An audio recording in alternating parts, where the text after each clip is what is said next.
You definitely show like a raunchier side of yourself on Instagram. Raunchier? Yeah, I mean, you do evoke a kind of, it's a Barbie feel, right? So like, yeah, I don't know what you're talking about. Natural. I was me at 4 years old.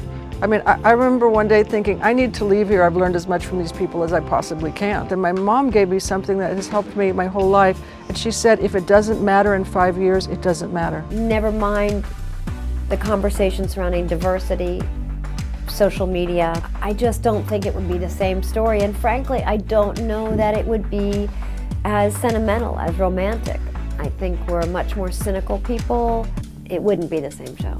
This is 100% you. Yeah, this is all me. How does it feel to kind of be putting that out into the world? I feel empowered. I'm still Taraji from the block, if you will.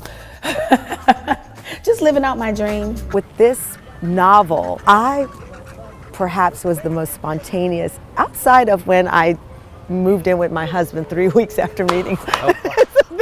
There was that. You have such a funny persona. People just know your personality so well. How do you kind of balance that in business, or do you even have to? Can you just be yourself? House of Harlow had first started, and I did feel a little bit of a pressure, like I had to have a little bit more of a serious attitude, and the octave had to, drop a little bit. But it's not who I am. Queer Eye has become this monster hit, but what I'm most interested in is what you've learned from either your fellow cast members or just the show in general over the last couple of years. I have this pathological need for everybody to love me, and what I've learned is that when you're in the public, everyone's gonna have opinions. You put Greek yogurt in a guacamole and people are gonna hate on that and have their opinions. That did become like a social media star. I was right? I didn't expect that at all. Yeah. Even though in Mexico, they've been putting crema and avocados for guac for so long. What's the most important thing you learn about yourself, being able to watch yourself grow up on screen? 16, 17, 18, it's hard enough being those ages, and I was obviously portrayed as the bitch, and that was really hard for me. So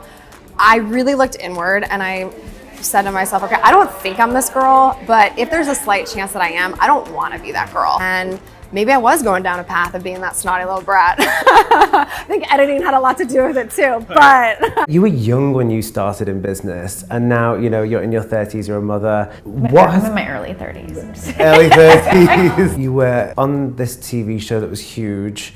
You decided to leave and start a new chapter. How do you know when to trust your gut? When I left TV, I don't think anybody supported that decision, except for my mother. She was excited to see me leave. She was like, you gotta get out of there. Trixie is a very larger-than-life character, but in the documentary, you kind of strip that away, and it's very revealing and very frank. Why did you decide to do that and to show more of like Brian the person? In drag, you sometimes are sitting there in a chicken suit, like, what are you doing? Like right now. But it sounds stupid, but this makes me feel like I did something with my life. Well, I think it does a really good job as well of showing the hustle behind it. Like, there's so many more hours that go into that 2 hours that people get to see. Oh my God, we're filming this at what, 11 o'clock? I barely made it here alive. You rolled in 8 minutes ago, still drunk. I was up at 7, narrowing my hole. So like.